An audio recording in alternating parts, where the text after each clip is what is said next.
Board of Pardons and Paroles. This is a revocation hearing concerning Luis Lopez, inmate number 387421. Today is Tuesday, November 18th, 2025. This hearing is being conducted via video at the Board of Pardons and Parole Central Office in Osborne Correctional Institution. Please state your full name and DOC inmate number for the record. Hey, good morning. My inmate number is 387421, Lopez. And your first name? Lewis. Thank you. This is a public hearing. Public access to this hearing is available via video live stream. Present this morning is also your attorney. Good morning, Hannah Dean for the record on behalf of Mr. Lopez. Good morning. This is a revocation hearing to determine whether you have violated the conditions of your release. I will review and make findings of fact as to each of the charges against you. The state, not you, has the responsibility to prove the allegations by a preponderance of evidence. That is, the better or weightier evidence must establish that more probable than not the allegation is true.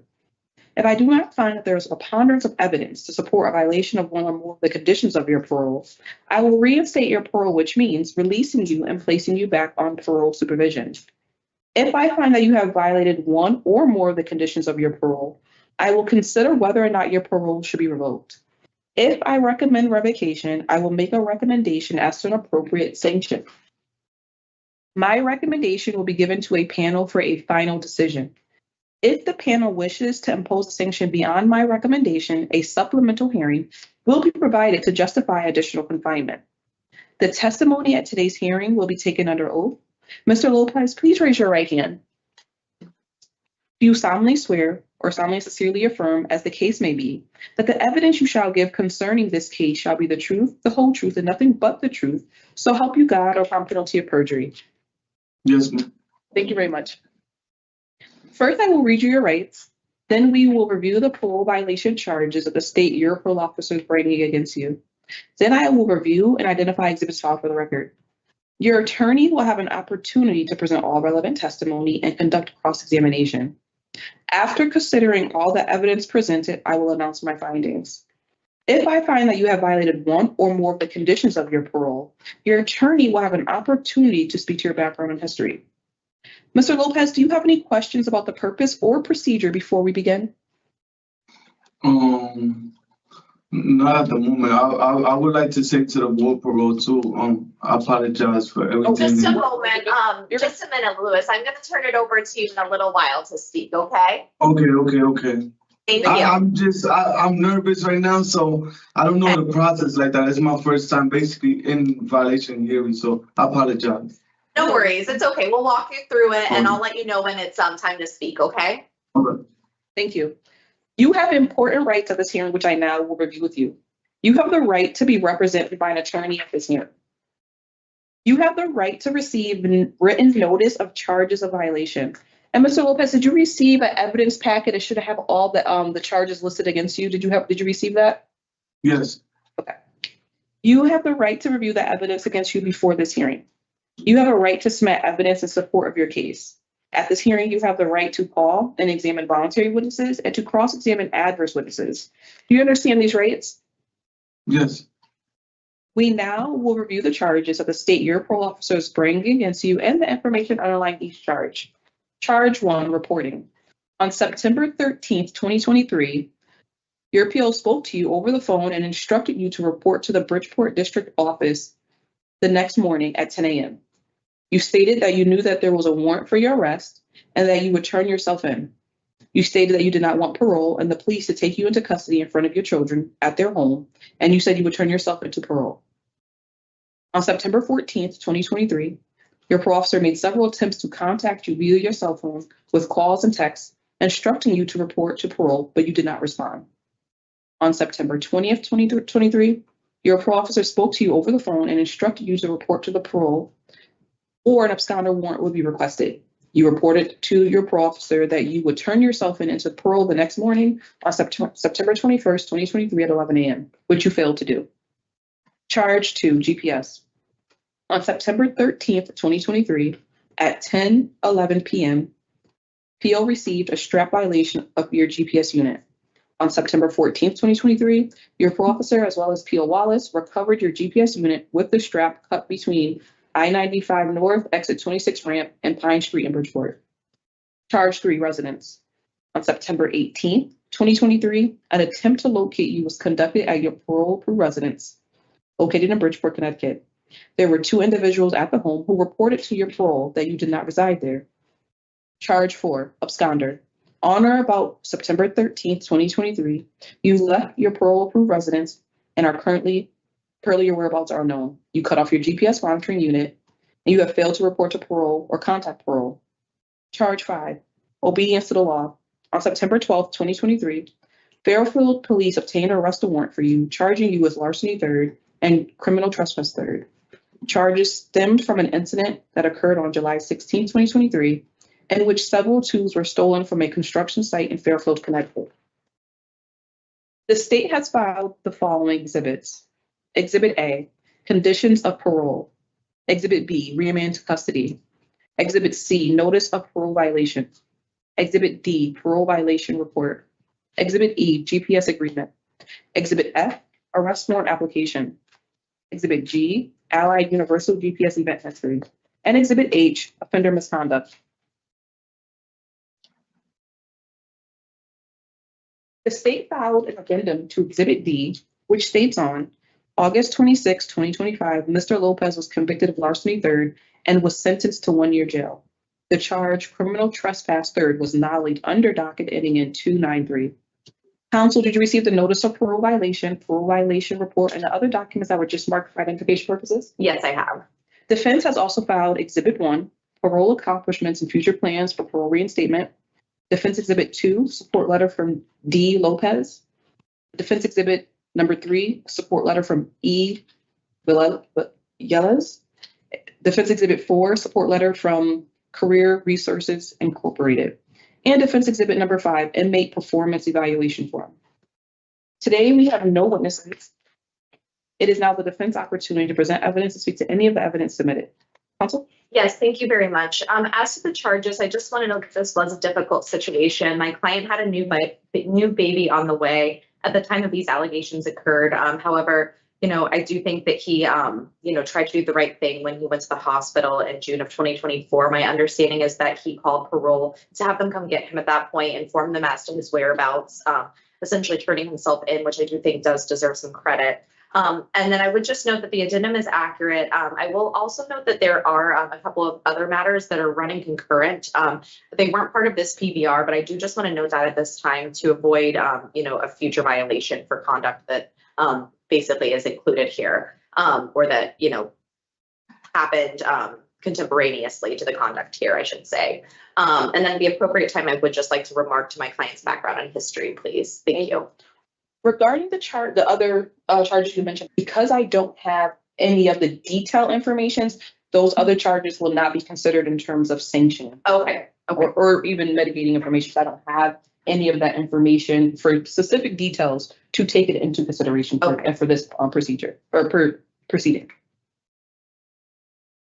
Regarding charge 1, is there any further? No, thank you. Regarding charge 1 reporting, I make a finding based on State's Exhibits A and D.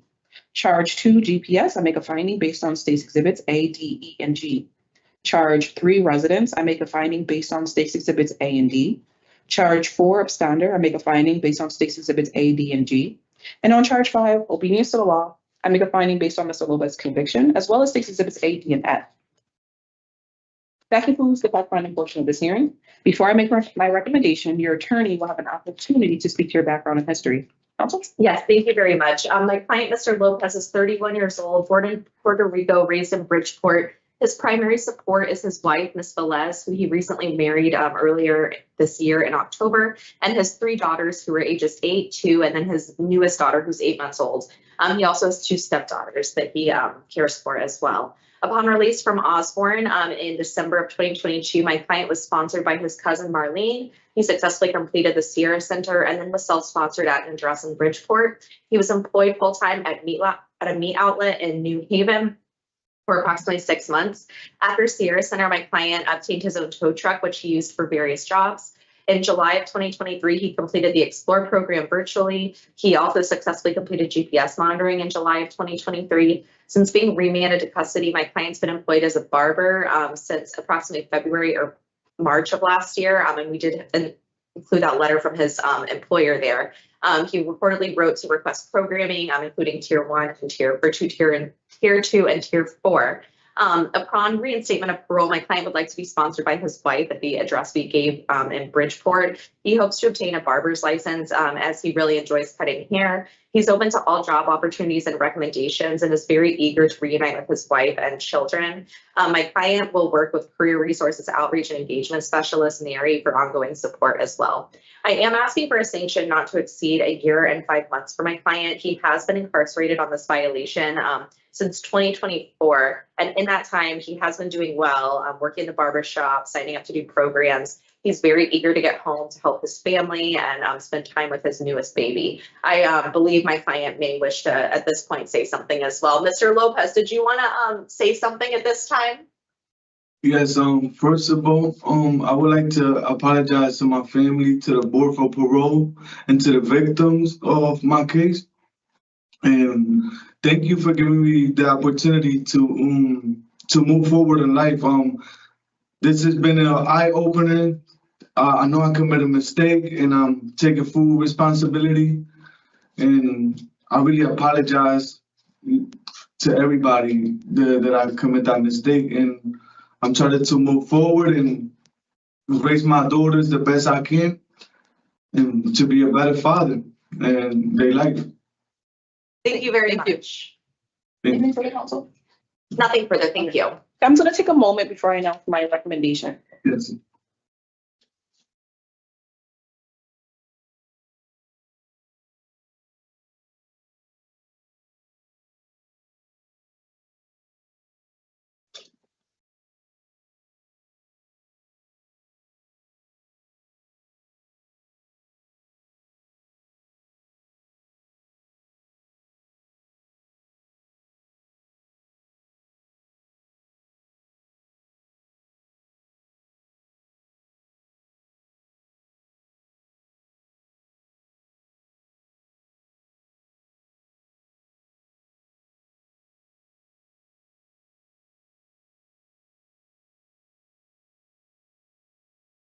Okay, Mr. Lopez, I see that you were most recently released to discretionary parole in December of 2022. You were in the community for approximately 8.5 months prior to absconding. When you were in absconder status, you failed to report, you failed to contact your parole officer, your whereabouts were unknown. You did receive a new criminal conviction of a year.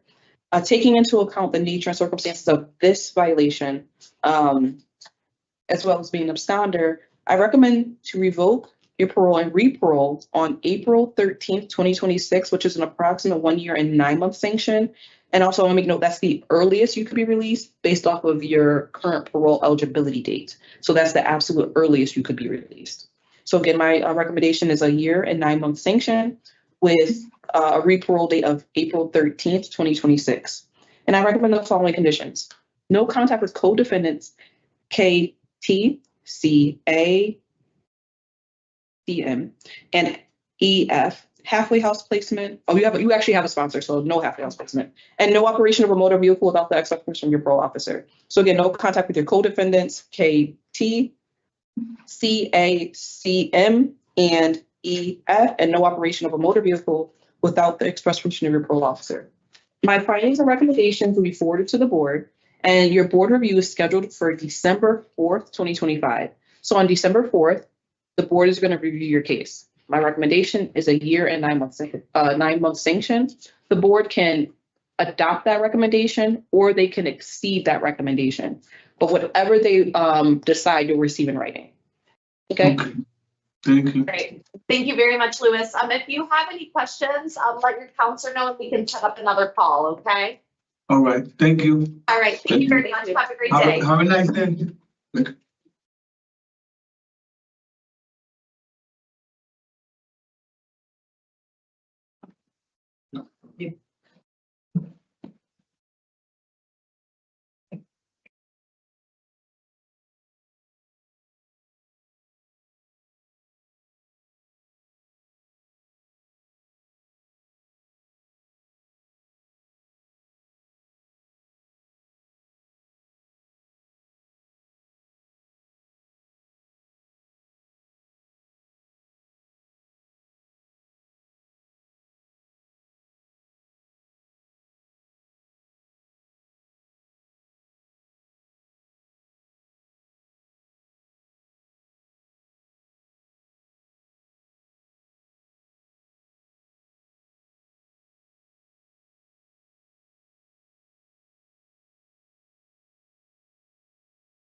The next hearing will start at 10:15 a.m.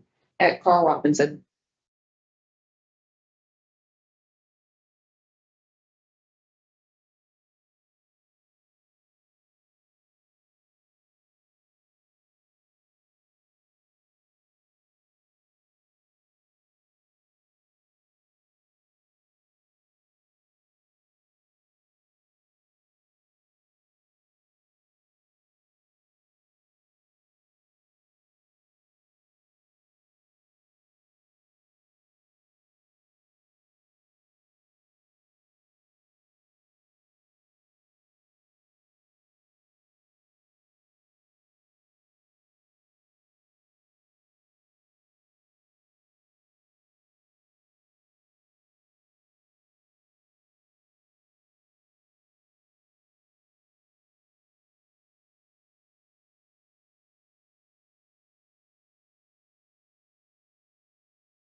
Morning. Hi, good morning. I should have Mr. Thompson, Mr. Yes. Blow, and Mr. Yes. Misu with you this morning. Yes, Are they all available? they're all here. Okay, let's start with Mr. Thompson. Okay, But we're not gonna get started for another 5 minutes, but bring them in if you want. okay, I'll just bring them in 5 minutes. Thank you. Okay.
Good morning, P. O'Sullivan. Morning. How are you? I'm well, thank you for asking. So I don't know if you heard, we're gonna get started right on time at 10:15.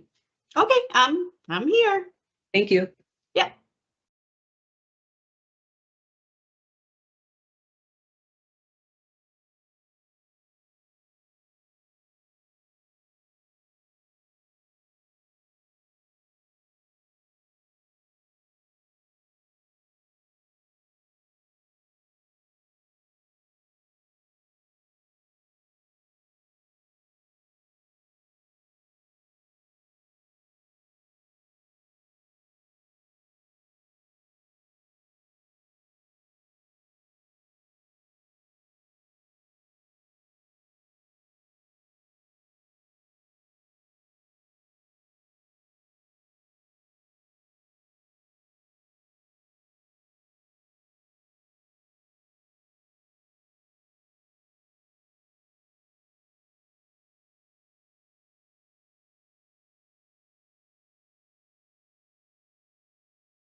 I know it's like while you're sitting here, just read this, respect the Bible.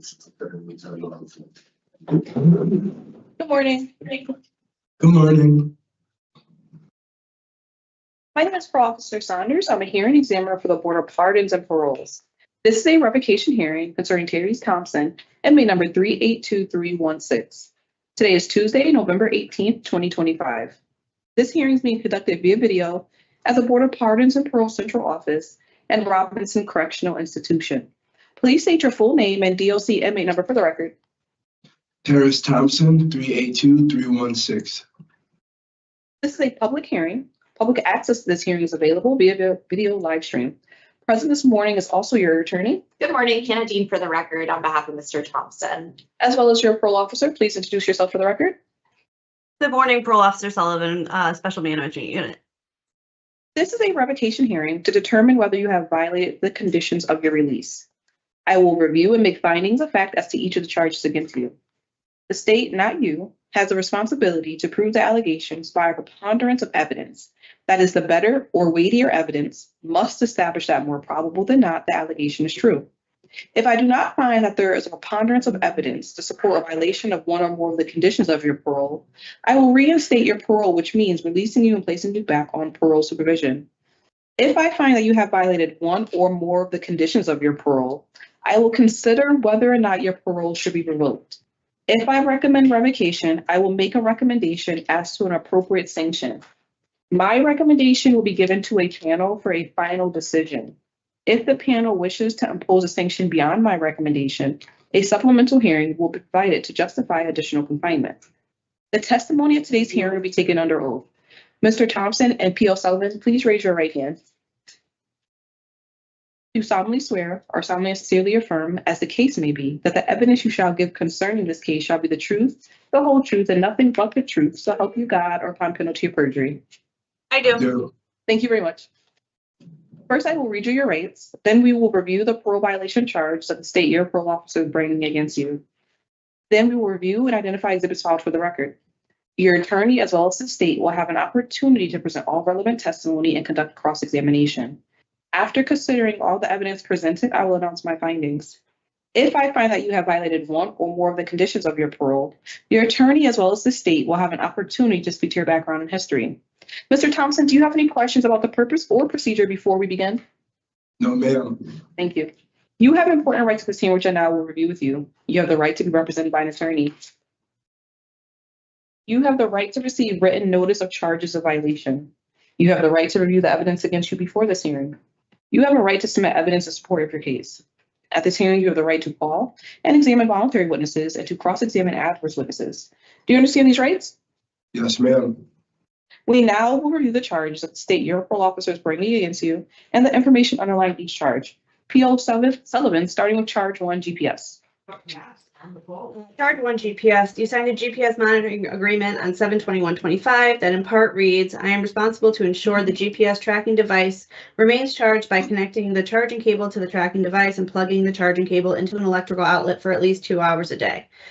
You failed to charge your GPS unit sufficiently, resulting in battery violations and subsequent shutdowns as follows. On 9/4/2025, your GPS shut down from 2:46 p.m. until 2:47, 7 p.m. to 7:01, 7:02 to 7:03, 7:03 to 7:04, 7:04 to 7:05, 7:05 to 7:06, 7:07 to 7:08, 7:09 to 7:10, 7:11 to 7:13, 7:13 to 7:14, 7:14 to 7:23. On 9/7/25, your GPS shut down from 12:26 a.m. to 10:31 a.m. During that time, your whereabouts were unknown. Charge 2, no contact with minors. Charge 2, no contact with minors. On 9/8/2025, you admitted to having unapproved contact with minors. You stated that you had contact with your 3-year-old biological daughter on 8/22/25 at your birthday party. You also admitted to hanging out with your fiance's 6 and 10-year-old children in your home and at a family gathering.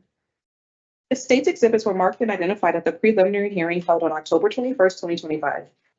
Counsel received a notice of parole violation report, and other documents that were marked for identification purposes. Yes, we have. Defense has also filed Exhibit 1, parole accomplishments for future plans for parole reinstatement. Defense Exhibit 2, support letter from Tiana. Defense Exhibit number 3, support letter from Jeffrey. Defense Exhibit 4, text messages between Mr. Thompson and P.O. Sullivan. And Defense Exhibit number 5, shelter logic employment text message. Today we have no witnesses. At this time, the state will have an opportunity to present evidence to speak to any of the evidence submitted. P.O. Sullivan? Hello. So the new evidence the text messages, those text messages were sent after the GPS was shut down for more than 10 hours. The GPS shutdown started on 9/7 from 12:26 a.m. to 10:31 a.m. And he contacted me via text at 10:33 a.m. after the GPS had been charged. And that's when we just started to discuss his whereabouts for the day, since he couldn't go back to his parole approved residence due to the altercation between him, his sister, and his girlfriend, Tiana. So, when it comes to the unapproved contact with the minors, by no means at any time did I give consent for him to have contact with any minors, let alone 3 different ones on different occasions. We did discuss doing an approved supervisor packet, which he was supposed to come get the week that he ended up being remanded. So he did not have permission, and that is a condition of his parole, which he violated. Thank you. Counsel?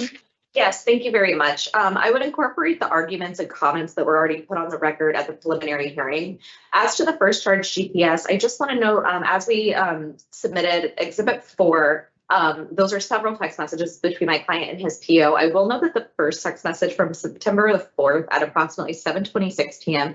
shows that my client did take it upon himself to reach out to his PO to alert her that the bracelet was having a charging issue and indicate that, he was trying to work around it. As I noted at the preliminary hearing, I think that the series of dead batteries in which they're, dead for 1 minute, powered up another minute, I think if anything shows that my client was attempting to charge the device, but was having technological issues with the charger. But despite all of that, I do think he deserves some credit for keeping his PO informed concerning that issue. Likewise, I will note that the GPS allegation on 9/7, my client did reach out to his PO, was forthcoming about the situation, which is again noted on the second page of Exhibit 4. This did occur overnight when my client was sleeping. He was coming off of working. I think he was exhausted, but my understanding is that as soon as he woke up in the morning and realized this had happened, he immediately alerted his PO to that, and that is what we see in that text message. Secondly, for the no contact with minors charge, I would just note again, these are minimal allegations. It was not a situation where my client, intentionally planned to have this contact and took it upon himself to arrange contact with these minors. It was situations where my client was, briefly with these individuals when they were brought to family parties, birthdays, things of that nature. But nevertheless, my client did do the right thing. He did report this to PO and was honest about those situations. So those are my comments concerning the charges, and I would like to speak to his background at the appropriate time. Thank you. P.O. Sullivan, anything further? They may not have been intentional contact, but any contact is contact with a minor, and it did happen more than one time. I can understand where you're coming from, saying that it wasn't intentional, but he should have disclosed to his fiance that he is not allowed to have contact with minors as a condition of his parole. And I do know that his sponsor at the time was his sister, and she was aware of that.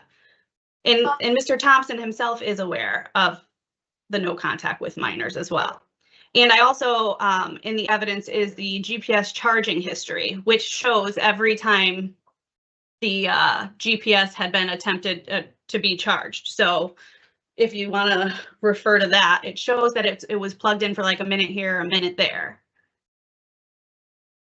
So I would just reply and just note again, my client's not maintaining that he wasn't charging this device. I think that there was a very obvious issue with the charger. The fact that for a span of almost 30 minutes, it's charged 1 minute, dead the next, really kind of on and on for about 30 minutes. And again, once he did get that replacement charger, use that alternative charger he had, there weren't additional issues. And Mr. Thompson, it looked like you maybe wanted to say something concerning the contact with minors. If you don't want to, that's okay. But I saw you kind of perk up, and I wanted to make sure you didn't have something you wanted to say.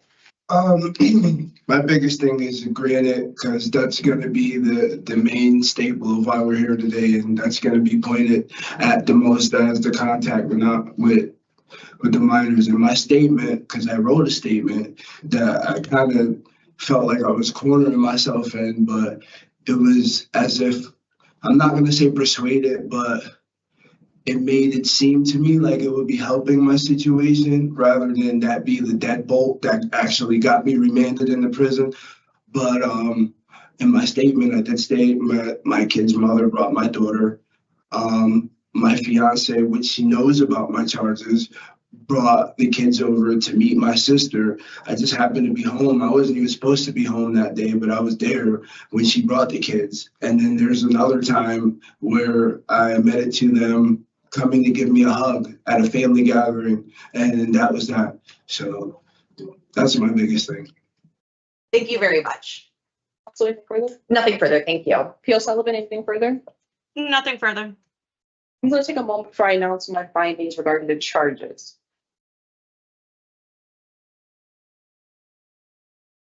Regarding charge 1 GPS, I make a no finding on the date of September 4th, 2025. However, I do make a finding on 9/7/2025 based on State's Exhibits B, D, F, G, I, and J. Charge 2, no contact with minors, I make a finding based on State's Exhibits B, D, and E. That concludes the fact-finding portion of this hearing. Before I make my recommendation, your attorney, as well as the state, will have an opportunity to speak to your background and history. P.O. Sullivan?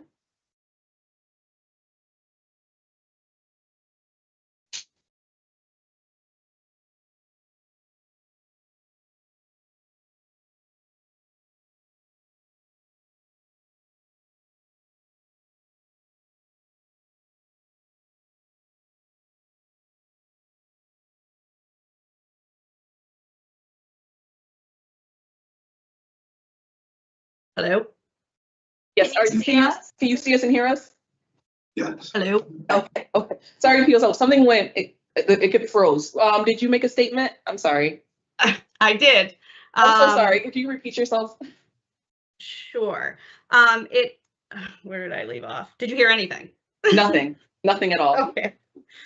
All right. So, this is not his first violation. It's actually his fourth violation. The 3 previous were criminal. He's had 2 instances where the police have contacted me. And it appears that his behavior is getting worse, not better. He has had a past of, contact with minors, I believe, in the past. That was an issue. And I feel like he's not understanding the seriousness of the no contact with minors. I understand that incidents happen, but at the same time, if everybody's aware, there's no regard for this condition. This is 3 instances that I know about that he had the contact with minors. And he is aware that there is an approved supervisor packet that we can do. It's just having the patience to do it. Because we did have a conversation about that, I believe, 2 weeks before. And I said, okay, I'll have it printed, which I do. And as I said before, it is still sitting on my desk with his name on it. I just need him to understand that these conditions have been put in place for a reason. And they need to be followed and abided by. That's all. Thank you. Also, Yes, thank you very much. My client is 34 years old, born in Waterbury and raised between Waterbury and Willimantic. His primary support in the community are his 5 sisters, his fiance, his brother, and his past employers, Christine and her husband, Bob. My client recently reconnected with his mom's side of the family, and he does have, as noted, 2 children, ages 10 and 3.5. Most recently, upon release of special parole, my client successfully completed Chase Center in Waterbury and then was sponsored by his sister at an address in Waterbury. He previously utilized Eddie Center, Watkinson House, and a Fortress Sober House while on parole. My client has a bachelor's degree in business. Most recently, while on supervision, he was full-time at Global Steering Systems and full-time at Shelter Logic, both out of Watertown. He has previous work history on parole, including being full-time at Iron Horse Pizza in West Hartford. While in supervision, my client completed IOP at Wellmore and was participating in the Explore program. I believe he had done about 11 out of the 26 sessions there. Previously, while in supervision, my client successfully completed the CTPSB program. He was recently informed that he does need a surgery on his spine and is very eager to get out to get that taken care of. He is very involved in the church community in New Britain and is very much looking forward to returning to that. Since being remanded to custody, my client's been on the wait list for a job. Upon reinstatement of his parole, he would like to be placed at the Vandenberg Sober House in New Britain. His fiance has been in contact with the intake coordinator there, as have I, to try and facilitate an intake. So if he is appropriate for that and a bed is available, I would ask that he be able to go there just to further support his sobriety. Backup plans would include a halfway house in Hartford. He prefers Middletown if possible, but I know that those are somewhat limited. And I will also note that I understand it is out of state, but his fiance Tiana is also willing to be a sponsor for him at the address we provided in Georgia. My client's able to return to the temp agency that he was working with, and there is an email or a series of messages in our evidence that includes discussions of him potentially being able to return to Shelter Logic. They indicate he should notify them once he's released. He's open to any sort of treatment that's recommended, including doing the Explore program and medication management, and he's also hoping to participate in trauma-informed therapy as well. I am asking that you consider releasing my client for the next board review date. He has been incarcerated since early September.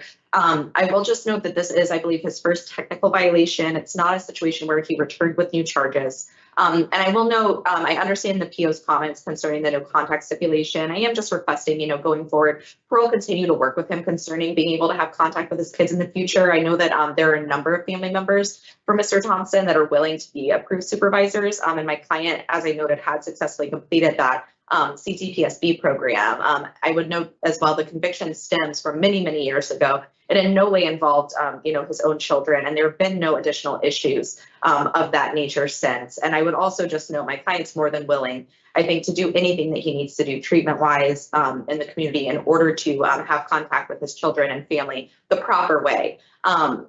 So those are my comments concerning my client's background and my client's history. I will note concerning the approved supervisor packet, he noted that, he was in the process of getting that filled out. I know that he had some frustration on his end concerning, feeling that, it was being procrastinated a bit, but he's hopeful, I know, going forward that he'll be able to successfully complete that paperwork and, go about achieving this contact, but in the proper way with permission. Mr. Thompson, is there anything else that you want to put on the record that I didn't cover about your background and history? My biggest thing is, granted, I have had 4 violations. 2 out of the 3 that were criminal charges were completely thrown out of court. I always accept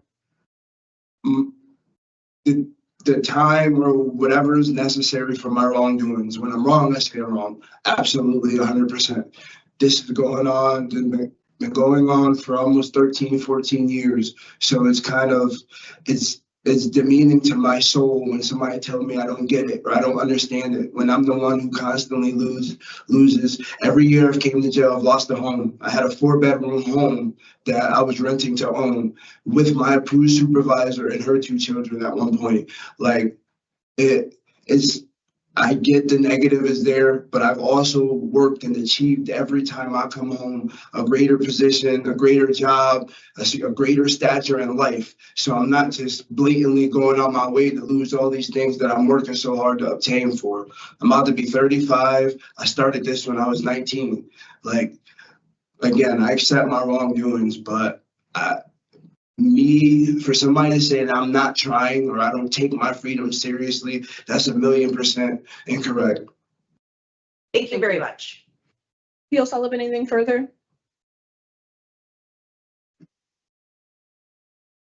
No, I mean, I understand what you're saying, Mr. Thompson, but it's the history that is concerning. If this was the first time, then it's the first time, but unfortunately it's the 4th violation that is concerning. But I do understand where you're coming from. That's all. Also, thank you very much. Nothing further. And I'm just going to take a moment before I announce my recommendation.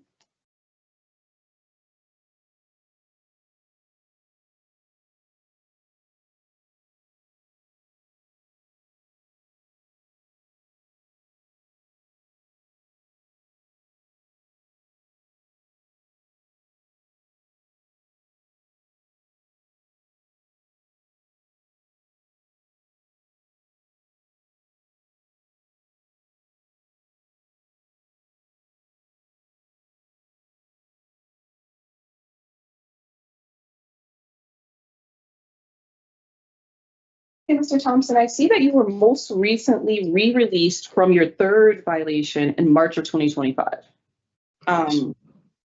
Being that you were in the community for approximately 5.5 months, taking into account the contact with the minors, even though I hear your statement today, but again, it's a part of your parole conditions. I've taken into account that this is number 4. And you were only in the community for 5.5 months. I recommend to revoke parole, which is an approximate 1-year sanction, as your special parole ends on September 21st, 2026. In the event that the board chooses to lessen that recommended sanction, I recommend the following conditions: no consumption of alcohol, behavioral management for domestic violence, no contact with co-defendants KD, DB, CA, and AW, no contact with victims CK and NT, halfway house placement, mental health evaluation, and no contact with minors without the express permission of your parole officer, and problem sexual behavior treatment. Now, my findings and recommendations will be forwarded to the board.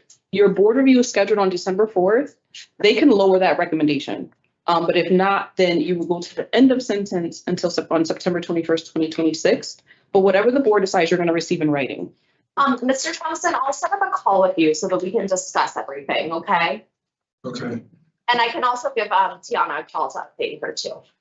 all right, Thank you very much. I appreciate it. thank you. Thank you. Thank you, P.O. Sullivan.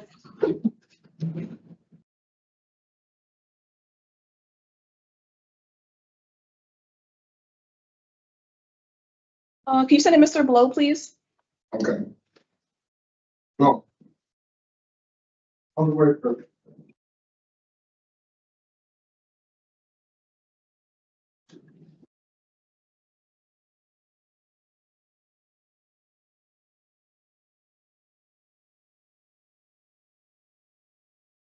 Good morning. My name is Parole Officer Saunders. I'm a hearing examiner for the Board of Pardons and Paroles. This is a revocation hearing concerning Aaron Blow, inmate number 363148. Today is Tuesday, November 18th, 2025. This hearing is being conducted via video at the Board of Pardons and Parole Central Office in Osborne Correctional Institution. I'm sorry, Robinson Correctional Institution. Please state your full name and DOC inmate number for the record.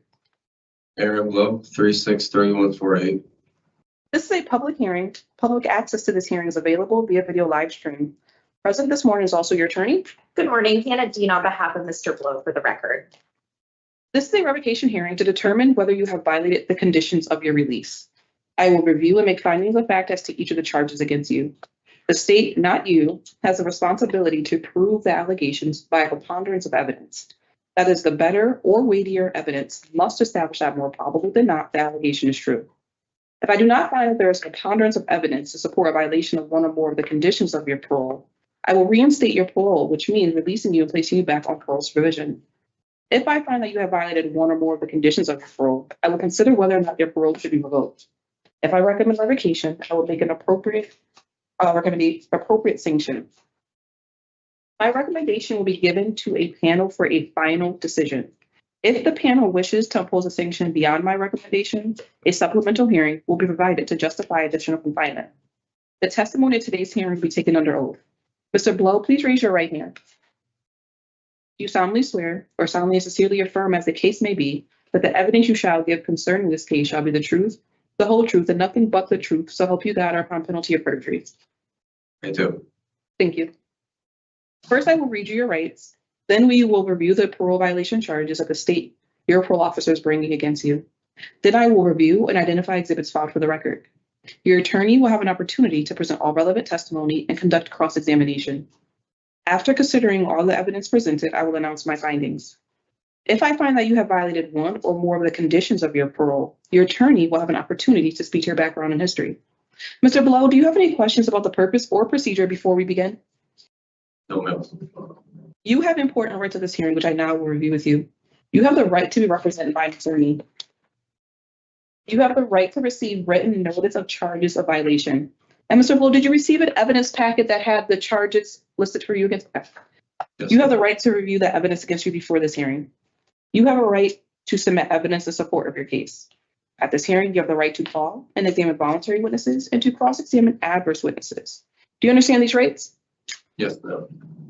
We now will review the charges of the state your parole officer is bringing against you and the information underlying each charge. Charge 1, obedience to the law. On August 8th, 2025, you were involved in a hit and run accident in Waterbury at the intersection of Lounsbury Street and Baldwin Street. One reporting party reported that one of the drivers involved in the collision fled the scene on foot. The reporting party also reported that the male who fled the scene was named Aaron and was described as a 31-year-old white male wearing shorts. Video footage was obtained and confirmed that the vehicle, a 2011 BMW, you were in was the cause of the accident. The video footage also confirmed that you fled from the collision scene and also observed you exiting the driver's seat. The occupants in the BMW reported to the Waterbury police that you were the driver of the BMW. One occupant reported that you threw the keys at her and stated to her that you're not supposed to be driving, then fled on foot from the scene. The occupants of the other vehicle, which was a Nissan, suffered injuries and they were transported to St. Mary's Hospital. They also reported that you fled the scene of the collision. When Waterbury police located you in the area of Freight Street and Jackson Street, you matched the description provided by the parties that were involved in the accident: white male, blue shorts, and baseball cap. When they arrested you, you were uncooperative, combative, and intoxicated. Subsequently, you were charged and arrested for evading responsibility, causing physical injury, operating a motor vehicle under suspension, and failure to obey stop sign. Charge 2, drugs. On August 7th, 2025, you rendered a urine that was sent to Premier Biotech Labs to test for cocaine. On August 11th, 2025, Premier Biotech Labs returned your results that confirmed that were positive for cocaine. On May 12th, 2025, you rendered a urine that was sent to Premier Biotech Labs to be tested for cocaine and alcohol. On May 16th, 2025, Premier Biotech Labs returned your urine results and confirmed that you were positive for cocaine and alcohol. Charge 3, no consumption of alcoholic beverages. On May 12th, 2025, you rendered a urine that was sent to Premier Biotech Labs to be tested for cocaine and alcohol. On May 16th, 2025, Premier Biotech Labs returned your urine results and confirmed that you were positive for cocaine and alcohol. On May 20th, 2025, you admitted to drinking beer on or around May 11th, 2025. You signed a voluntary drug admission form on May 20th, 2025. Charge 4, no driving.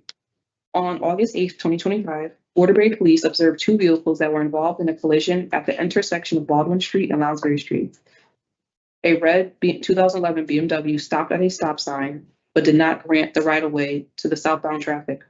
The BMW made a left turn northbound onto Baldwin Street and then collided with the front of a red 2020 Nissan Pathfinder that was traveling southbound.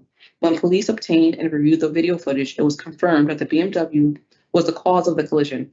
The police also confirmed that you were the driver of the BMW and that you fled from the scene on foot. It was also confirmed in witness statements in the police report that you were the driver of the BMW and that you fled the collision scene. You were never given express permission from your PO to drive a motor vehicle, and your license is suspended.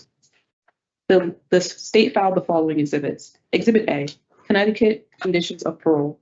Exhibit B, Connecticut Board of Parole Remand to Actual Custody Order. Exhibit C, Notice of Parole Violation and Notice of Parolee Rights. Exhibit D, Waterbury Police Department Case Incident Report ending in 988. Exhibit E, Connecticut Judicial Details. Exhibit F, Premier Biotech Lab Results. Exhibit G, Decision Information Summary. Exhibit H, Misconducts. Exhibit I, Voluntary Admission Form, and I marked the Parole Violation Report as Exhibit J.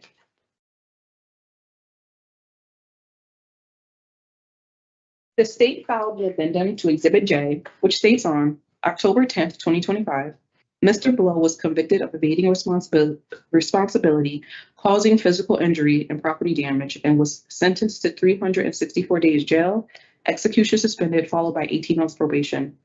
The charges operating of a motor vehicle under suspension and failure to obey stop sign were subbed down to illegal operation of a motor vehicle without ignition device.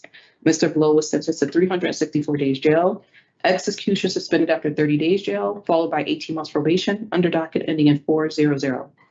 Counsel, did you receive the notice of parole violation report, and other documents that were just marked for identification purposes? Yes, I have. Defense has also filed Exhibit 1, parole accomplishments and future plans for parole reinstatement. It is now the defense opportunity to present evidence and speak to any of the evidence submitted. Counsel? Yes, thank you very much. Just very briefly, as to charge one, I don't have any comments other than to note that that addendum is accurate. My client received 30 days to serve, 18 months probation concurrent on those, and the EOS date for that has already passed back in October. As to the charges concerning drugs and alcohol consumption, I would argue that there's insufficient evidence for the allegations in May of 2025. That's on May 11th, 12th, 16th, and 20th. Because the set of parole conditions submitted at Exhibit A were not signed by my client and PO until 7/3/2025. So I would just note that those urinalysis and admissions in May of 2025 predate my client consenting to the parole conditions. So I would argue there's insufficient evidence for those May dates. Those are my comments concerning the charges. I would like at the appropriate time to speak to his background and history. Thank you. I'm going to take a moment before I announce my findings.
Regarding charge one, obedience to law, I make a no finding on the charge of failure to obey a stop sign, as this is a motor vehicle infraction and does not constitute as a crime.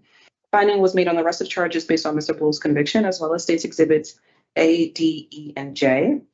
Charge two, drugs. A no finding is made on the date of May 12th, 2025. However, I do make a finding on the rest of the dates listed in this charge based on the states exhibits A, F, H, and J. Charge three, no consumption of alcohol. No finding was made on May 12th, 2025 and May 20th, 2025. However, I do make a finding on the rest of the dates listed in this charge based on states exhibit A, F, H, I, and J. And no charge for no driving, I make a finding based on Mr. Blow's conviction, as well as states exhibits A, D, E, and J. That concludes the fact-finding portion of this hearing. Before I make my recommendation, your attorney will have an opportunity to speak to your background and history. Counsel? Yes, thank you very much. My client, Mr. Blow, is 31 years old, born in Willimantic, raised in Hebron, Connecticut. His primary support in the community is his mom, Tammy, his father, Kevin, and his fiance, April. My client's support system also reportedly recently moved from Florida back up to Connecticut. So he does have a number of different people around him now that he can lean on for support. My client does have one biological daughter as well, age 3, and then a 12-year-old stepson as well. Most recently, while on special parole, my client successfully completed Open Hertz halfway house and then was at a CRT scattered site apartment prior to his remand. Previously, while on supervision, most recently, he was part-time at Wendy's in Bloomfield for a few months. On the date of remand, he was set up to start a new position at Royal Ice Cream in Manchester. Previous employment includes framing and roofing for Savvy Brothers, working as a dishwasher and prep cook at Bond, solar installation for Seaward Electric, employment at ACMT out of Manchester, and then the Modern Milkman in Ellington. Most recently, my client was doing treatment on supervision. He was doing IOP at CRT that he reports successfully completing. He was having CHR handle his medication management. And then he was also seeing Dr. Klein for medical marijuana. Prior to transferring to Robinson, my client had volunteered to clean and hand out food at New Haven Correctional. And he has been on the wait list since arriving at Robinson to get a job in the kitchen. Upon reinstatement of his parole, he's open to being placed at a halfway house in Hartford due to the proximity to his family, who I had noted just recently moved back up. He hopes to obtain a CNC machining certification through either Gateway or Manchester Community College. He's open to any sort of jobs and any sort of treatment recommended, including dual diagnosed services, including medication management. My client is also interested in returning to individual psychotherapy with growth therapy and using the 12-step program and a sponsor for additional support. He's also interested in volunteering at a food pantry to give back to his local community, and is very eager to begin work so that he can begin paying restitution for his case so that he can make those other parties whole again. I am asking for my client to receive a sanction not to exceed 4 months. As noted, he has already finished serving the sentence for the new case and will have additional supervision in the form of probation. Mr. Flo, is there anything I didn't include that you would like to state for the record at this time? No, ma'am, other than I'm very sorry for the things that I've done. I know I should not have been driving. I take accountability for my actions on that. I absolutely do. Thank you. I'm lucky that no one was seriously injured. Thank you very much. Thank you. I'm going to take a moment before I announce my recommendation. Yes, ma'am.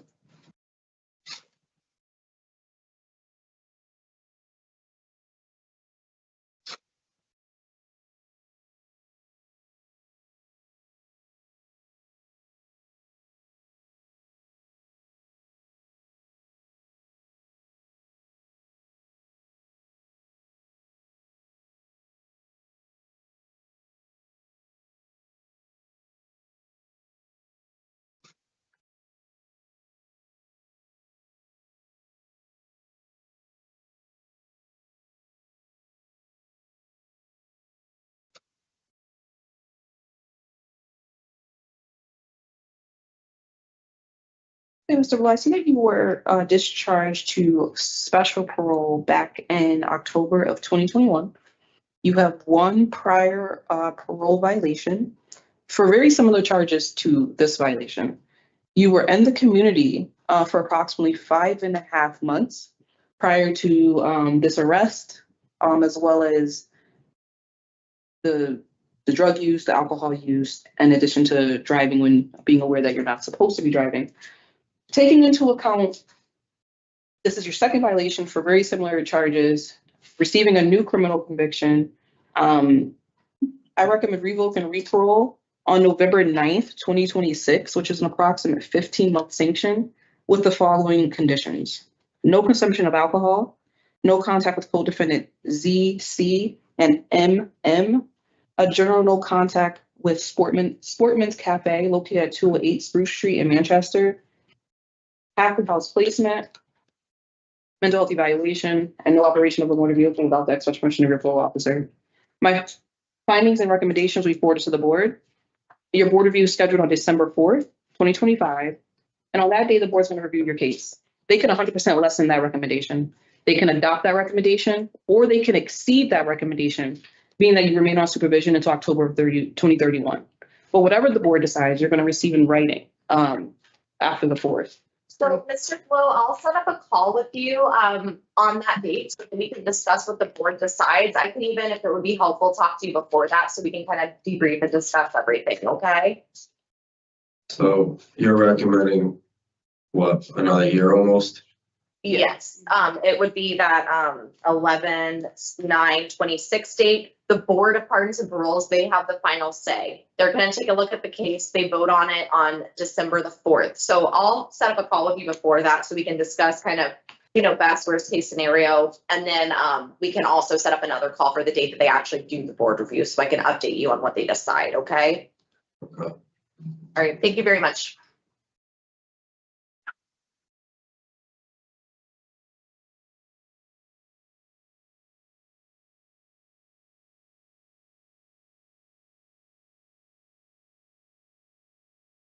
Good morning, Pio Gerard. Hey, how you doing? Good morning.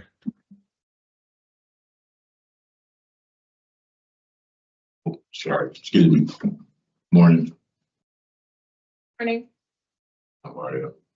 Good, thank you. My name is Parole Officer Saunders. I'm a hearing examiner for the Board of Pardons and Paroles.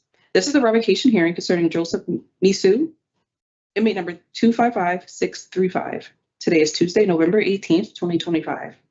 This hearing is being conducted via video at the Board of Pardons and Parole Central Office in Robinson Correctional Institution. Please state your full name and DOC inmate number for the record. Joseph Masu, 255-635. This is a public hearing. Public access to this hearing is available via video live stream. Present this morning is also your parole officer. Please introduce yourself for the record. Hi, my name is P.O. Gerard. This is a revocation hearing to determine whether you have violated the conditions of your release. I will review and make findings of fact as to each of the charges against you. The state, not you, has the responsibility to prove the allegations by a preponderance of evidence. That is, the better or weightier evidence must establish that more probable than not the allegation is true. If I do not find that there is a preponderance of evidence to support a violation of one or more of the conditions of your parole, I will reinstate your parole, which means releasing you and placing you back on parole supervision. If I find that you have violated one or more of the conditions of your parole, I will consider whether or not your parole should be revoked. If I recommend revocation, I will make a recommendation as to an appropriate sanction. My recommendation will be given to a panel for a final decision. If the panel wishes to impose a sanction beyond my recommendation, a supplemental hearing will be provided to justify additional confinement. The testimony at today's hearing will be taken under oath. Mr. Masu and P.O. Gerard, please raise your right hand. Do you solemnly swear or solemnly and sincerely affirm, as the case may be, that the evidence you shall give concerning this case shall be the truth, the whole truth, and nothing but the truth, so help you God, or upon penalty of perjury? I do. I do. Thank you very much. First, I will read you your rights. Then we will review the parole violation charges that the state your parole officer is bringing against you. Then I will review and identify exhibits filed for the record. You, as well as the state, will have an opportunity to present all relevant testimony and conduct cross-examination. After considering all the evidence presented, I will announce my findings. If I find that you have violated one or more of the conditions of your parole, you, as well as the state, will have an opportunity to speak to your background and history. Do you have any questions about the purpose or procedure before we begin? Is this a preliminary hearing or is this actually, no? Okay. No, so this is your revocation hearing. Okay, thank you. Yep. No problem. So do you have any other questions? No, thank you. Okay. You have important rights at this hearing, which I now will review with you. You have the right to be represented by an attorney at this hearing. If you cannot afford an attorney, you may qualify for an appointed attorney to represent you. Do you intend to seek counsel for this hearing, or would you like to proceed without counsel? I'll proceed without counsel. You have the right to receive written notice of charges of violation. I know at the preliminary hearing, you said you received the evidence pack. I just want to confirm that remains accurate. Yes, You have the right to review the evidence against you before this hearing. You have the right to submit evidence in support of your case. At this hearing, you have the right to call and examine voluntary witnesses and to cross-examine adverse witnesses. Do you understand these rights? yes. We now will review the charges of the state your parole officer is bringing against you and the information underlying each charge. P.O. Gerard, starting with charge 1, absconder. Yes, charge number 1, absconder. On 8/22/25, you signed out of the Central Ave halfway house, your only parole approved residence, on a work pass at 9:50 a.m. with a return time of 6:30 p.m. You failed to return to the halfway house that evening or make contact with halfway house staff or your parole officer. Attempts to reach you on your cell phone were unsuccessful, and it was determined that you had absconded from the Central Ave halfway house, your only parole approved residence, without permission or program completion. You reached out to your parole officer on the morning of 8/25/25 about turning yourself in on that day, 8/25/25, but you failed to do so and stopped responding to his attempts to reach you. Your whereabouts in the community were unknown until you were taken into custody by parole officers during an attempt to locate in Waterbury on 9/9/25, when you were found hiding in a bedroom closet of an unapproved residence. Charge number 2, halfway house placement. On 8/22/25, you signed out of Central Avenue halfway house, your only parole approved residence, on a work pass at 9:50 a.m. with a return time of 6:30 p.m. You failed to return to the halfway house that evening or make contact with halfway house staff or your parole officer. This is a violation of your halfway house agreement, which states, I will only go to the locations indicated on an approved community pass unless changes have been authorized by staff, and I will return to the halfway house from community pass at my scheduled return time. If I am unable to do so, I will call program staff to explain why I'm expected to be late and to receive a new return time. The state's exhibits were marked and identified at the preliminary hearing held on September 22nd, 2025.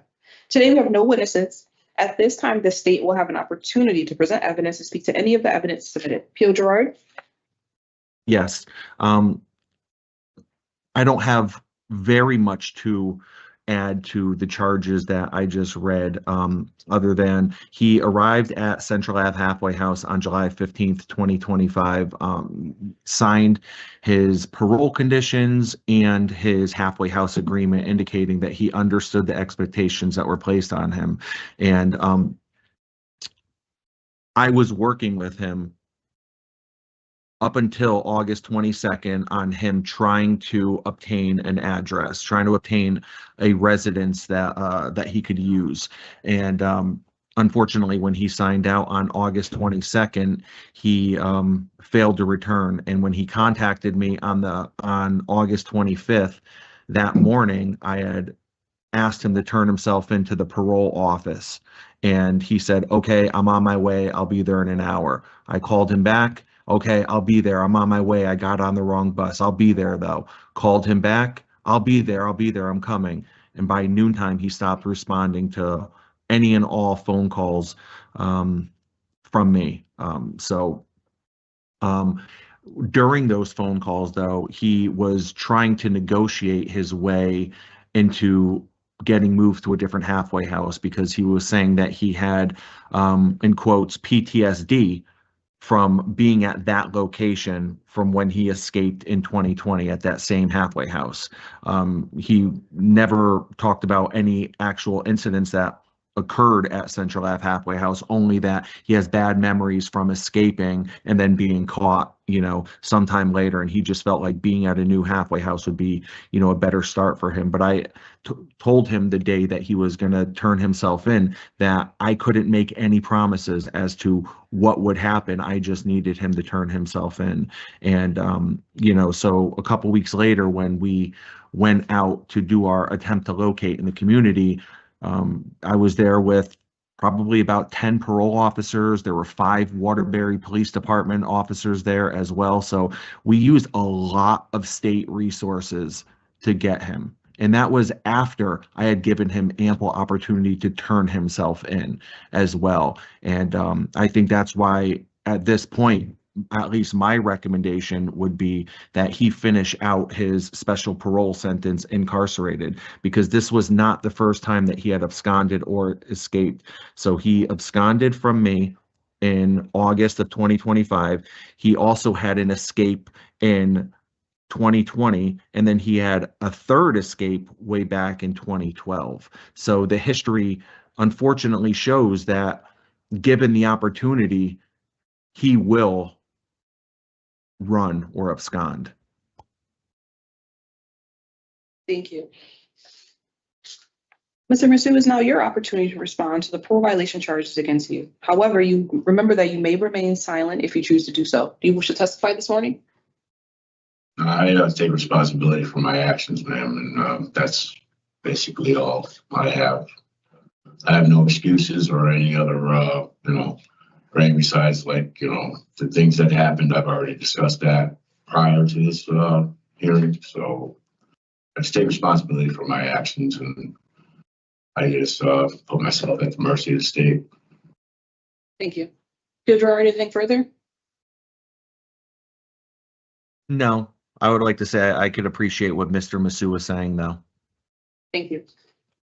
Regarding charge 1 absconder, I make a finding based on state's exhibits D, F, and G. Charge 2 halfway house placement, I make a finding based on state's exhibits D, E, F, and G. That concludes the fact-finding portion of this hearing. Before I make my recommendation, you as well as the state will have an opportunity to speak to your background and history. Deirdre, I already know you made a statement regarding your recommendation. Anything further regarding Mr. Masu's background and history? No, thank you. Do you wish to make a statement regarding your background and history? Like, what is your release plan upon if your parole is reinstated? Well, I would definitely like to go back to work and continue working in the community to try to better myself. And, I realized where I went wrong and what I did wrong. And instead of being patient, I did hyper focus on a lot of things that I shouldn't have. So this time my attentions will be focused on other things and my well-being. And, I will be sure not to make any harsh moves, resulting to my thinking or anything like that, to make better decisions, and get back to what I need to do to better myself and stay out of prison. Where do you plan on residing? Do you need a halfway house placement? Do you have a sponsor? Well, at this point, I wasn't, I'm really not in contact with too many people in the community at this point, because I felt like it was better for me to just concentrate on my thinking and my decision making while I was in here. So basically, I stay in contact with my employer and also my other friend Cheryl, but at this point, that's about it at this time. So would you need a halfway house placement? Most likely, yes, but please, I just asked that because of that. There was a lot of issues that I was dealing with on top of what I felt was going on there at that halfway house. I thought that a better placement somewhere else would maybe, and I asked even in for a reach vet. I do have steady employment as soon as I walk out the door. That's not the issue at all. I did have a problem with particularly that halfway house. I just felt like I was being nitpicked on for some reason, and I just made a bad decision. And I can definitely promise myself and you this, that I will not make that type of decision again. I'll make What sure. area? Being that you don't want to go back to that halfway house, what area would you prefer to go to? I mean, Waterbury's closer to the employment, I wouldn't be able to transport on community transportation on, I guess there's a Hartford Express bus, but I would definitely have to get very familiar with the bus schedules and where their pickups and drop-offs are, because I don't have any clue with that. I don't usually take a bus. So Waterbury would be preferable because of the employment area. My employment's directly downtown, so. And where will you be working? Easy Market on East Main Street, 35 East Main Street. And that's full-time employment Yes, in Waterbury. yes. Anything else you plan on doing while you're in the community? Yes, I have to, get involved in my program to do my domestic violence program. And I also would like to get in like some AA meetings and stuff like that, and counseling, maybe go talk to, I hate to say shrink, but psychologist maybe, to help me out, maybe get, my mind a little bit better. I make poor decisions sometimes, and I have some mental health issues that need to be addressed. So I will make sure, instead of trying to do it on my own, to actually get and seek professional help. Thank you. Anything further? No, ma'am. Thank you. Theo Gerard, anything further? No, that's it. Thank you very much. Thank you. I'm just going to take a moment before I announce my recommendation.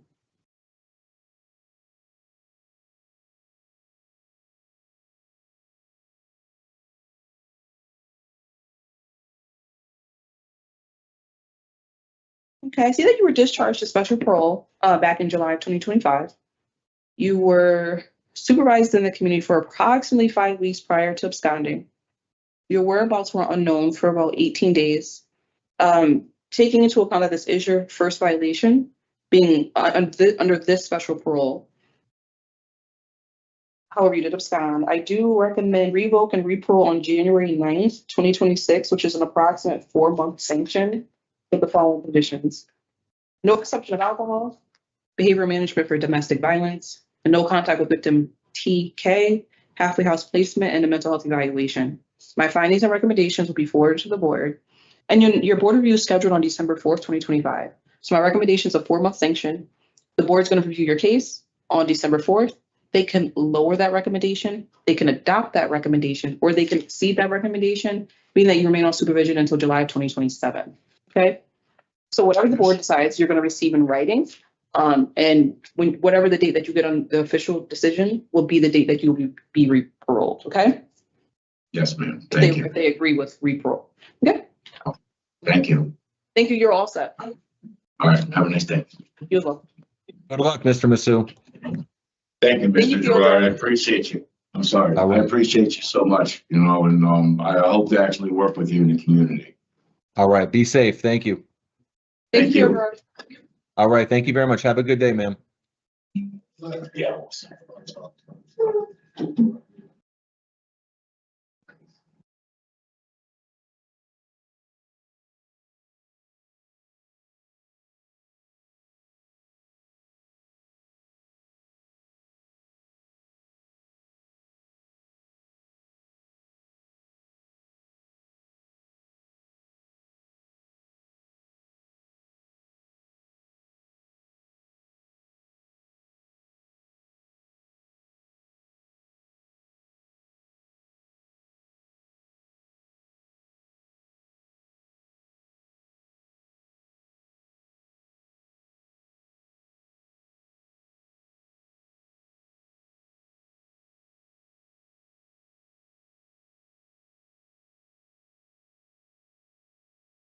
Good morning.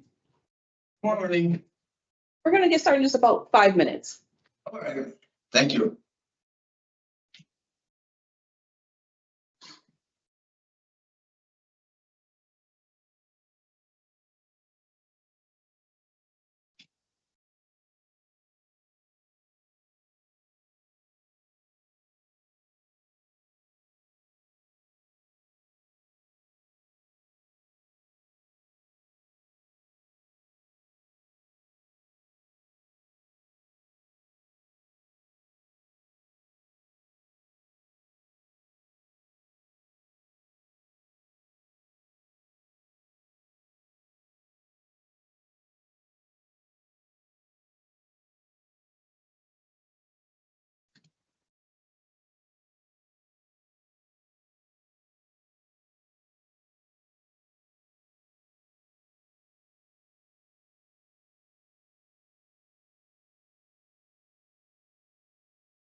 Good morning. My name is Parole Officer Saunders. I'm a hearing examiner for the Board of Pardons and Paroles. This is a revocation hearing concerning David Downey, inmate number 585320.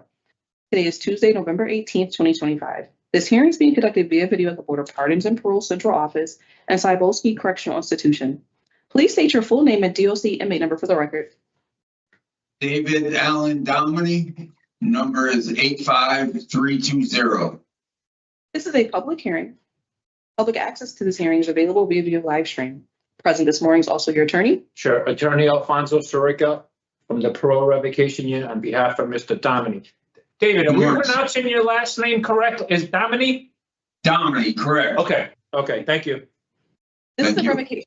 This is a revocation hearing to determine whether you have violated the conditions of your release. I will review and make findings of fact as to each of the charges against you. The state, not you, has a responsibility to prove the allegations by preponderance of evidence. That is, the better or weightier evidence must establish that more probable than not the allegation is true. If I do not find that there is a preponderance of evidence to support a violation of one or more of the conditions of your parole, I will reinstate your parole, which means releasing you and placing you back on parole supervision. If I find that you have violated one or more of the conditions of your parole, I will consider whether or not your parole should be revoked. If I recommend revocation, I will make a recommendation as to an appropriate sanction. My recommendation will be given to a panel for a final decision. If the panel wishes to impose a sanction beyond my recommendation, a supplemental hearing will be provided to justify additional confinement. The testimony at today's hearing will be taken under oath. Mr. Domini, please raise your right hand. Do you solemnly swear or solemnly sincerely affirm, as the case may be, that the evidence you shall give concerning this case shall be the truth, the whole truth, and nothing but the truth, so help you God, or upon penalty of perjury? I do. Thank you very much. First, I will read you your rights. Then we will review the parole violation charges that the state your parole officer is bringing against you. Then I will review and identify exhibits filed for the record. Your attorney will have an opportunity to present all relevant testimony and conduct cross-examination. After considering all the evidence presented, I will announce my findings. If I find that you have violated one or more of the conditions of your parole, your attorney will have an opportunity to speak to your background and history. Do you have any questions about the purpose or procedure before we begin? No, ma'am. You have important rights at this hearing, which I now will review with you. You have the right to be represented by an attorney at this hearing. You have the right to receive written notice of charges of violation. And Mr. Domini, did you receive the parole violations charges? You should have received the evidence packet. He did. I did. Yes. You have the right to review the evidence against you before this hearing. You have a right to submit evidence in support of your case. At this hearing, you have the right to call and examine voluntary witnesses and to cross-examine adverse witnesses. Do you understand these rights? Yes. We now will review the charges that the state your parole officer is bringing against you and the information underlying each charge. Charge 1, program participation. On September 18th, 2025, while residing at the App Foundation in New Haven, Connecticut, there were reports of you using cocaine in the facility. App Foundation staff approached you to inquire about your drug use within the facility, to which you admitted that you have been using cocaine in the building. Due to this, you were unsuccessfully discharged from the App Foundation on September 19th, 2025. Following the discharge from App Foundation, a remanded actual custody order was approved by P.S. Parsons, and you were remanded to New Haven Correctional Center due to your non-compliant behavior. Charge 2, drugs. On July 29th, 2025, you submitted a toxicology screening during your reporting at the New Brighton substation. You tested positive for cocaine and fentanyl use. You signed a voluntary drug admission form admitting to using cocaine and fentanyl on July 23rd, 2025. On August 29th, 2025, you submitted a toxicology screening. During your reporting at the Waterbury Parole District Office, you tested positive for cocaine and fentanyl use. You signed a voluntary drug admission form admitting to cocaine and fentanyl use on August 26, 2025. On September 9th, 2025, you submitted a toxicology screening. During your reporting at the Waterbury Parole District Office, you tested positive for cocaine and fentanyl use. You signed a voluntary drug admission form admitting to using cocaine and fentanyl on September 7th, 2025. On September 19th, 2025, while you were being remanded to custody from the App Foundation due to being unsuccessfully discharged from the App Foundation, you admitted that you used crack cocaine on September 19th, 2025. The state has filed the following exhibits. Exhibit A, remand to actual custody order. Exhibit B, signed parole conditions. Exhibit C, notice of parole violation and parole rights. Exhibit D, parole violation report. Exhibit E, decision information summary. Exhibit F, offender misconduct. Exhibit G, voluntary admission. Exhibit H, offender misconduct. Exhibit I, voluntary admission. Exhibit J, offender misconduct. Exhibit K, voluntary admission. Exhibit L, App Foundation discharge letter. And Exhibit M, voluntary admission.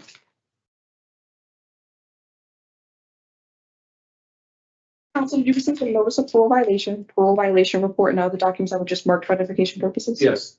Defense has also filed Exhibit 1, parole accomplishments and future plans for parole reinstatement. Today, we have no witnesses. It is now the defense opportunity to present evidence and speak to any of the evidence submitted. Counsel? Yes, just briefly regarding the first part of the hearing, there's no dispute regarding what occurred here. I just want to put a couple of things on the record.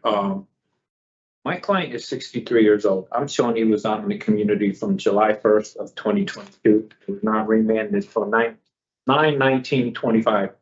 As I'm reading this file, I was hoping this was one of these cases where a top referral was going to be made. I understand the process.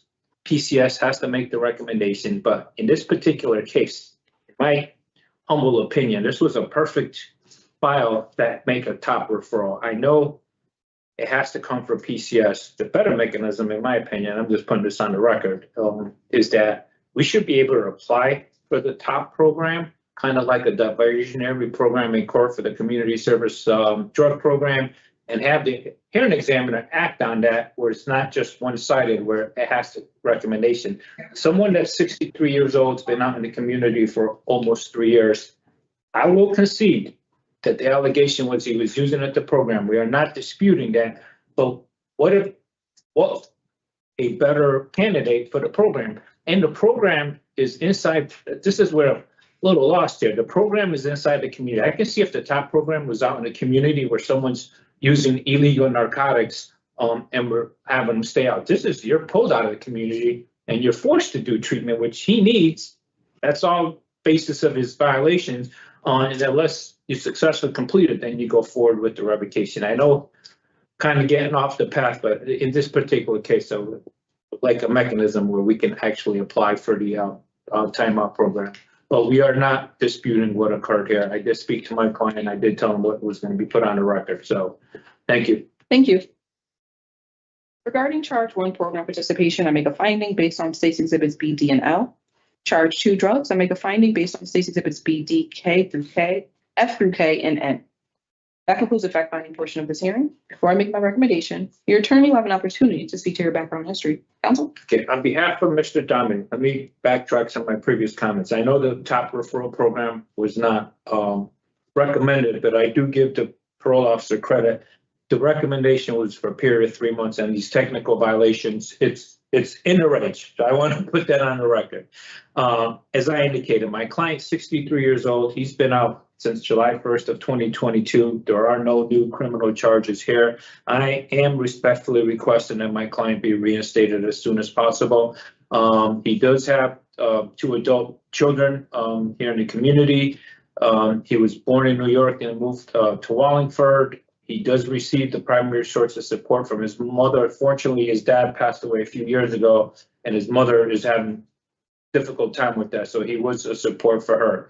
He has previously been at the CRT, the Scattered Housing Program. He did successfully complete APT. It looks like April of 2024 to May 23rd of 2024. It was an inpatient, as you know, in New Haven, and it looks like he did it again in July and September. He's 63 years old. He's not an old man by any stretch of the imagination, but at 63, he's still having drug issues. That's the bottom line. And he does need treatment, and he's willing to do it hopefully when he's reinstated. He's always had employment. He's working full-time landscaping for one of his friends' company, Meriden, for approximately 5 months. He did establish his primary care in Hartford. He is currently receiving in the facility medication-assisted treatment, the methadone. He does participate in the MAT group, and he was on the wait list for a job in the facility. Upon his reinstatement, he's amenable to being placed in a halfway house. Hartford is his first choice, and Waterbury is his second choice. But he's ultimately amenable to any jurisdiction, but that's the order he did report to us. As I indicated, he does have a job waiting for him at the landscaping company with the winter coming up, also does snow removal. And as I indicated, he is eager to be present, supporting his mother to the loss of his father. And once again, he's amenable to all treatment recommendations, including completing intensive outpatient program and step down to outpatient services. He does need treatment, and he realizes that he needs to do it. David, anything I left out about your background or what you're gonna do once you're reinstated? If you want to add anything, now's your opportunity. Yeah, if I may, I would just like to add that, my mother is like, my attorney said, still having a rough time with the passing of my dad. And, her herself, just recently, she's having such a hard time that she doesn't want to be here herself no more.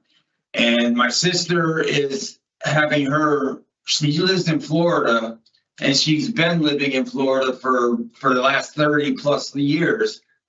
And my dad passed in the house that they lived in. She sold the house and moved in with my brother down there and his wife. She can no longer live in Florida, so she's moving back up here to live with my sister very soon. And I would like to be of assistance to her as soon as possible. And if, you know, I really would appreciate that. And Thank you for your I comments, need to be here David. for her. Thank you. Thank you. Anything further? No, I don't have anything else to add. I'm going to take a moment before I announce my recommendation. Thank you.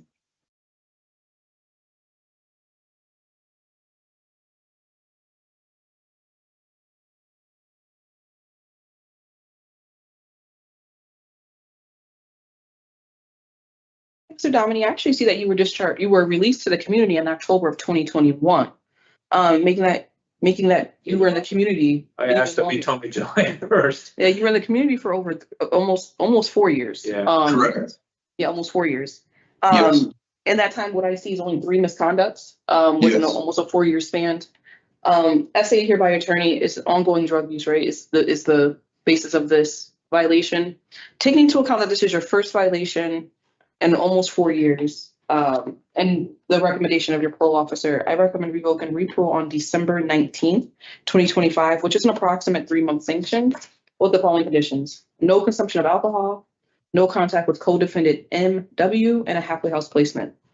My findings and recommendations will be forwarded to the board, and your board review is scheduled on December 4th, 2025. My recommendation is that you're reparoled on December 19th. The board can lower that because they're hearing your case on the 4th. So if they choose to lower it, they could. If not, they'll adopt that recommendation, or they can exceed that recommendation, being that you're on supervision until June of 2027. But whatever the board decides, you're going to receive in writing. Okay.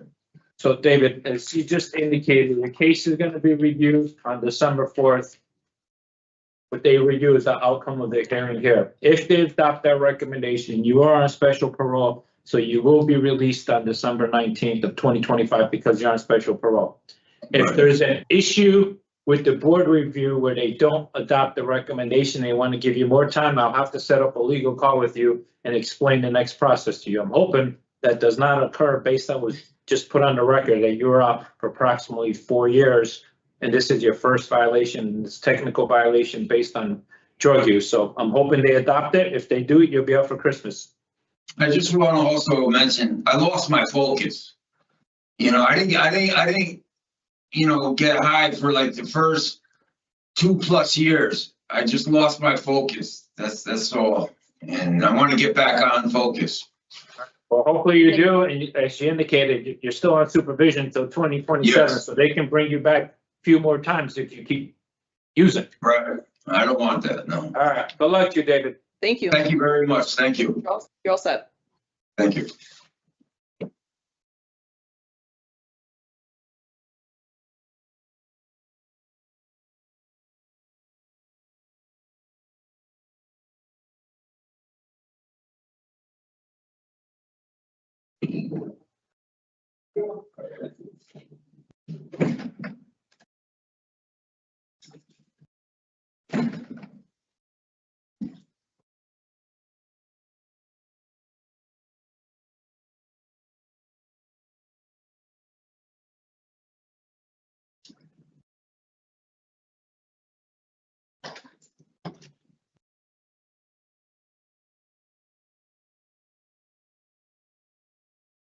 Hey, that you get today, it was, alien. The one, you know,